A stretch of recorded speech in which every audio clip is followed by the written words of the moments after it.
একের পর এক সামরিক ঘাঁটি তছনছের শোকে কাতর জায়নবাদী কর্মকর্তারা। ইসরায়েলি মিডিয়া জানিয়েছে যে লেবানন থেকে হিজবুল্লাহর ছোড়া ৬০টিরও বেশি রকেটের আঘাতে ৫ জনের বেশি ইসরায়েলি আহত হয়েছে এবং গোলান হাইটসে অবস্থিত কার্জরিনের বেশ কয়েকটি ভবন ক্ষতিগ্রস্ত হয়েছে। লেবাননের ইসলামিক রেজিস্ট্যান্স হিজবুল্লাহ কাতিউশা রকেটের সালভো দিয়ে অধিকৃত সিরিয়ার গোলানের স্নোবার ঘাঁটি সহ গুরুত্বপূর্ণ ইসরায়েলি সামরিক ঘাঁটিতে ধারাবাহিক ড্রোন এবং রকেট হামলা চালিয়েছে। এটি স্নোবার ঘাঁটিতে হিজবুল্লাহর দ্বিতীয় হামলা। ইসরায়েলি মিডিয়ার প্রতিবেদনে বলা হয়েছে যে রকেটগুলো টার্গেটে সরাসরি আঘাত করার ফলে স্থাপনাগুলোতে আগুন ধরে যায় এবং হতাহতের ঘটনা ঘটে।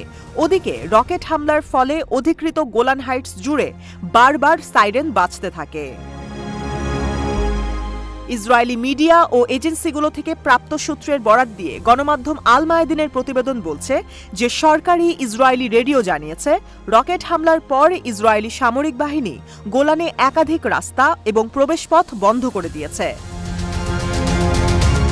হিজবুল্লাহ ঘোষণা করেছে যে এই অপারেশনগুলি গাজার ফিলিস্তিনি জনগণের সমর্থনে সংঘটিত হচ্ছে। লেবাননের স্বাস্থ্য মন্ত্রণালয় জানিয়েছে যে মঙ্গলবার রাতে পূর্ব লেবাননের বেকা উপত্যকায় ইসরায়েলি আগ্রাসনে ২০ জন আহত এবং ১ জন নিহত হয়েছে। পরবর্তী প্রতিক্রিয়ায় হিজবুল্লাহ দক্ষিণ লেবাননের গ্রাম এবং বাড়িতে বিশেষ করে বেইট লিফের উপর হাদাব ইয়ারন সাইটকে লক্ষ্য করে হামলা চালায়। খুব ভোরে হিজবুল্লাহ জারিদ সামরিক ঘাঁটির কাছে ইসরায়েলি সৈন্যদের একটি সমাবেশ আক্রমণ করে।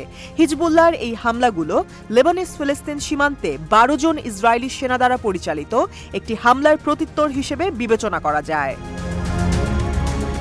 কার্জরিনে লেবাননের প্রতিরোধের হামলার পর সাবেক ইসরায়েলি প্রধানমন্ত্রী এবং বিরোধী দলীয় নেতা ইয়ার ল্যাপিড সামাজিক যোগাযোগ মাধ্যম এক্সে একটি ম্যাপের চিত্র পোস্ট করেছেন যেখানে সাইরেন বাজছে সেগুলি দেখানো হয়েছে এবং তিনি বলেছেন দেশের উত্তরের একটি দিন এবং কার্জরিনের শহরে সরাসরি হামলা, সরকার উত্তরকে হারালো। একইভাবে গোলান আঞ্চলিক কাউন্সিলের প্রধান উরি কালনার হামলার ফলে যে আগুন লেগেছে সেখানে থেকে ধারণকৃত নিজের একটি ভিডিও এক্স মাধ্যমে পোস্ট করেছেন এবং বলেছেন যে এটি একটি নতুন বাস্তবতা। তিনি ইসরায়েলি সরকারকে এই সংঘাত শেষ করার আহ্বান জানান।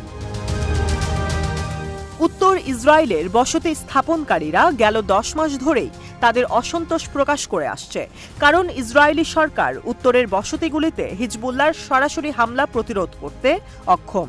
ইসরায়েলি মিডিয়া নিশ্চিত করেছে যে হিজবুল্লাহর হুমকি এবং ইরানের প্রতিক্রিয়ার সম্ভাবনা বসতি স্থাপনকারীদের অনিশ্চয়তা তীব্রভাবে বাড়িয়ে দিয়েছে।